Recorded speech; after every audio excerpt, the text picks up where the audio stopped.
걷는 사람의 뒷모습에는 늘 작은 성실함이 묻어납니다. 아침 공기가 아직 차가울 때도, 저녁 해가 천천히 기울 때도 몸을 위해 한 걸음씩 내딛는 사람들. 나이가 들수록 많은 분들이 건강을 위해 걷기를 시작합니다. 실제로 무리하지 않고 꾸준히 걷는 습관은 혈액순환을 돕고 다리 근력을 지키고 기분을 환기하는 데에도 도움이 됩니다. 그런데 이상한 일이 있습니다. 매일 걷고 있는데도 몸이 계속 무겁습니다. 밤에 자고 일어나도 개운하지 않고 점심만 지나면 기운이 꺼집니다. 걸을 때는 괜찮은 것 같은데 하루 전체로 보면 자꾸 지쳐 있습니다. 이럴 때 사람들은 대개 운동량부터 의심합니다. 조금 더 걸어야 하나? 더 빨리 걸어야 하나? 내가 아직 부족한 건가? 하지만 피로는 꼭 운동 부족 때문에만 생기지 않습니다. 특히 나이가 들수록 피로는 얼마나 걸었느냐보다 어떻게 자고, 어떻게 먹고, 얼마나 긴장한 차에 살고 있느냐에서 더 크게 갈리는 경우가 많습니다. 오늘은 바로 그 이야기, 매일 걷는데도 몸이 힘들다면 건강보다 먼저 돌아봐야 할 생활 습관에 대해 말씀드리겠습니다. 첫 번째는 잠드는 방식입니다. 많은 분들이 수면 시간만 생각합니다. 몇 시간을 잤는가? 일찍 누웠는가? 물론 그것도 중요합니다. 하지만 나이가 들수록 더 중요한 것은 어떻게 잠에 들어가느냐입니다. 이를테면 잠들기 직전까지 텔레비전을 보거나 휴대폰 화면을 오래 들여다보는 습관이 있습니다. 혹은 누워서도 낮에 있었던 서운한 일, 자식 걱정, 돈 걱정, 내일 할 일을 오래 붙들고 있는 경우도 있지요. 몸은 침대 위에 누워 있는데 마음은 아직도 하루 한가운데 서 있는 셈입니다. 이런 날은 같은 시간을 자도 피로가 다르게 남습니다. 깊이 쉬지 못했기 때문입니다. 사람은 단지 눈을 감는다고 회복되는 것이 아니라 긴장을 놓을 때 비로소 쉬게 됩니다. 그래서 잠들기 전 30분이 중요합니다. 조명을 조금 낮추고 화면을 멀리하고 뜨거운 생각 대신 조용한 리듬으로 하루를 닫는 것. 간단한 스트레칭도 좋고 따뜻한 물 한 잔도 좋고 내일 할 걱정을 오늘 밤까지 끌고 가지 않는 연습도 좋습니다. 잠을 잘 자는 사람은 몸이 강한 사람이 아니라 밤을 다루는 방식이 부드러운 사람일 때가 많습니다. 두 번째는 끼니를 대하는 태도입니다. 많은 분들이 입맛이 없다는 이유로 식사를 가볍게 넘깁니다. 아침은 귀찮아서 건너뛰고 점심은 대충 빵이나 커피로 때우고 저녁에 한꺼번에 먹는 경우도 적지 않습니다. 그런데 나이가 들수록 몸은 점점 더 규칙적인 리듬을 좋아합니다. 젊을 때는 한 끼쯤 거르고 버틸 수 있었던 몸도 어느 순간부터는 작은 불규칙에도 쉽게 지칩니다. 특히 물을 적게 마시거나 단백질 섭취가 부족하거나 식사 시간이 들쭉날쭉해지면 몸은 생각보다 빨리 처집니다.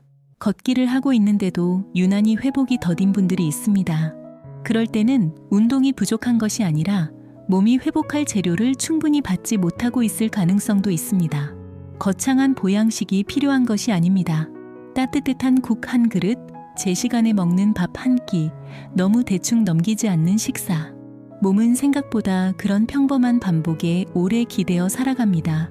건강은 특별한 날 챙기는 것이 아니라 별일 없는 날 꾸준히 쌓이는 생활의 결과인지도 모릅니다.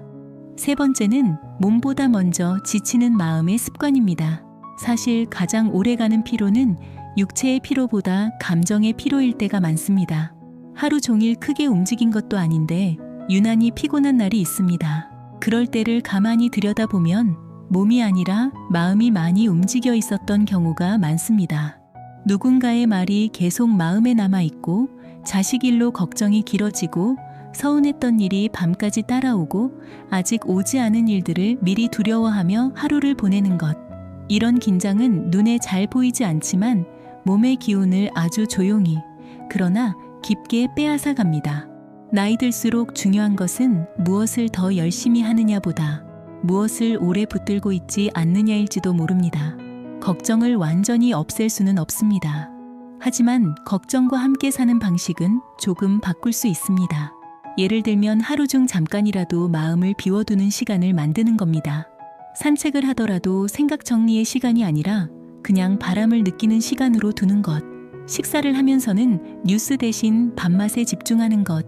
저녁에는 누군가와 비교하는 시간을 줄이고 오늘 하루 무사히 지나온 자신을 조금 가볍게 바라보는 것.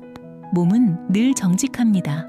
잠이 흐트러지면 먼저 신호를 보내고 식사가 무너지면 금세 기운이 떨어지고 마음이 오래 긴장하면 이유 없이 무겁고 피곤해집니다. 그래서 매일 걷는데도 계속 힘들다면 더 많이 걷기 전에 먼저 자신의 하루를 돌아보는 편이 좋습니다. 나는 밤을 제대로 닫고 있는가? 끼니를 너무 허술하게 넘기고 있지는 않은가? 걱정을 쉬지 못한 채 하루를 버티고 있지는 않은가? 걷기는 분명 좋은 습관입니다. 하지만 우리를 지탱하는 것은 운동 하나가 아니라 잠과 식사와 마음의 리듬이 서로 어긋나지 않게 이어지는 하루 전체의 방식입니다. 그리고 한 가지 더 말씀드리고 싶습니다. 피로가 오래 가거나 이전과 다르게 숨이 차고 체중 변화가 크거나 일상생활이 어려울 정도로 무기력이 이어진다면 단순한 생활 습관 문제로만 넘기지 말고 진료를 받아보는 것이 좋습니다. 생활 습관을 돌아보는 일은 중요하지만 몸이 보내는 이상 신호를 가볍게 여겨서는 안 되기 때문입니다. 결국 건강은 거창한 결심보다 매일의 생활을 얼마나 부드럽게 다루느냐에 달려 있는지 모릅니다. 잘 걷는 사람보다 잘 자고 제때 먹고 마음을 너무 오래 혹사시키지 않는 사람이 오래 가는 법입니다. 혹시 요즘 매일 걷는데도 유난히 힘드셨다면 몸을 더 몰아붙이기 전에 오늘 밤 잠드는 방식부터 내일 아침 첫 끼부터 그리고 마음을 쉬게 하는 작은 틈부터 천천히 돌아보셔도 좋겠습니다. 사람은 생각보다 그 작은 생활의 변화에서 다시 기운을 얻기도 하니까요.